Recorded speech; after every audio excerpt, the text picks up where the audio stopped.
evening guys. This is our the activity to the method which is credit card and GCash. So this is our the code using Java, which is the Java is nato kanato ibali import nato si Java that swing and action event and listener. So define the method interface, which is the payment method. So then the void process payment double that amount. So this implement credit card payment method is kung mag class credit card implement is payment method, which is the private string card number, expiry date, and CVV. These are the 3 digits. So, ang kanato gibalay ang public is credit card. String card number, string expiry date, and string CVV.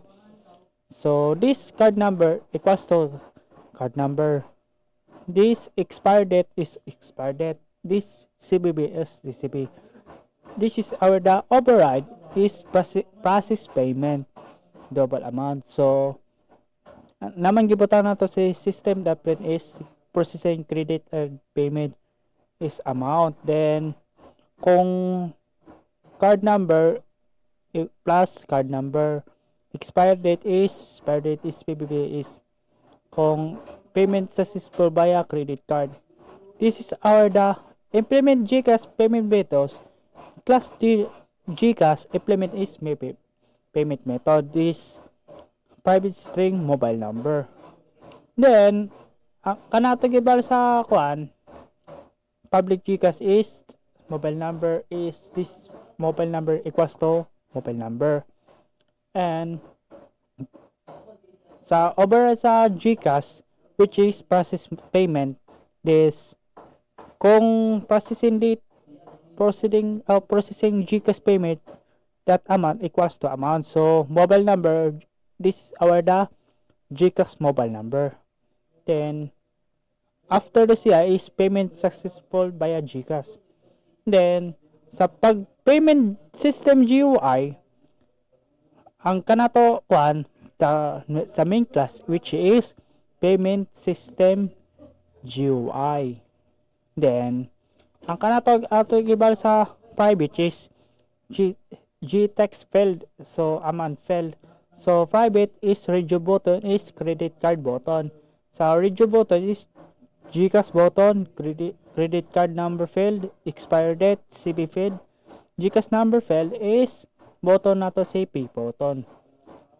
This button group is payment method group, which is the public sa payment system GUI set data frame aming gibal sa open na application sa paghimo siya ang payment method. Says ang kanato gibal sa kuan sa ang kanato title is sa application is payment system. So ang kanato size is it is 400, is height is 300. Sa set default the close operation, which is the mag-close siya of program. So ang layout nato is rows is 9, is column is 2. Then sa ang initialize components sa amount label due label. So ang kanatay butang text amount to pay. Kung kung pila gibayad mo ito, amo ito gibali sa payment method. Then so after siya kan payment method like sa kuan credit card and GCash. So next line is credit number is credit card number.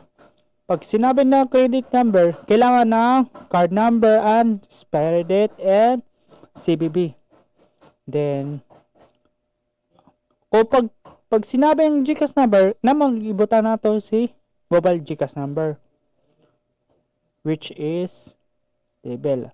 So pag B button is J button na aming gibal sa pay gibali button siya. So this is our the add components to the frame. So add amount label field and card button, which is credit card number field and expiry date field ang CPP, GCash number and pay button. So among gibali sa components of the frame. Then next line is add action listener to the pay button. This is our the pay button. And the override the action performance action event is A sa gibali sa pag-process payment siya. Then make the frames visible. This is our the set visible equals to true. So nga dira kita sa ato akuan private food process payment. And then i-try na to si kuan double amount equals double parse double. Yes, this is our the kuan gibali sa kuan credit number is expiry date field. So sa pag else if the GCash button is selected, string mobile number is GCash number field is sa GCash new GCash mobile number.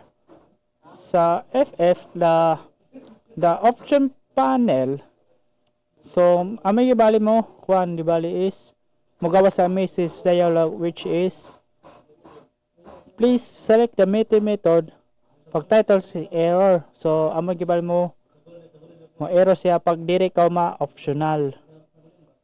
Kung so abang nag-fill up ka tapos wa makuan options, so meaning hindi siya makakuan long pa ma-pay because hindi siya maka-option like sa GCash and credit card. Then pag kuan si ang catch na to number format action A, so yatra gibalit sa amount, which is so mo gawa sa message dialog, which is invalid amount, please enter the valid number. Kung gibali kung mag-shop ka ng kuan coffee o gibali sa mga grocery, compare itong total mo kung unang gibali payment mo like kuan GCash o credit, kung compare ka mo kuan account mo or gibali bank account mo or iton gibali bank account lagi check gibali bank account balance. Pag kung gamay din gibali budget tapos pero by doon which is hindi siya maka kuan long pa accept because the invalid amount. Then so ang public static void means it's ours aming gibali sa pag running the program. So i-try na to sa kuan sa pag run. This is our the running of program. Try na to, i-build na to. So the executing the program, this is our the payment system. So idira ka na to ang applications. So kung pila gibalik ka mo amount to fee is like 2,000. Then ang gusto mo GCash or credit card, pero sa kanak is GCash. Kung ibutang na to ang kuan GCash mobile number is 0950310865. So mano siya ang gibali ipa kuan kung ang GCash ang payment. So pag pay mo siya is naka success siya kuan payment. Then kung gusto sa kuan credit card, kailangan butan ang credit card number is this is our the 16 digits of credit card number. So example is 1 2 3 4 tapos 5 6 7 8 is 1 2 3 4 5 6 7 8. So amay bali ang 16 digits. Kung expire date is 11-27. Ko ang CVV amay gibali sa 3 digits. Tuwag sa luyo na ATM card or credit card. Sample ko lang 1 2 3. So i-pay na to is amay to sa kuan iya credit card. So successful si ang kuan iya payment method. So that's it. Thank you.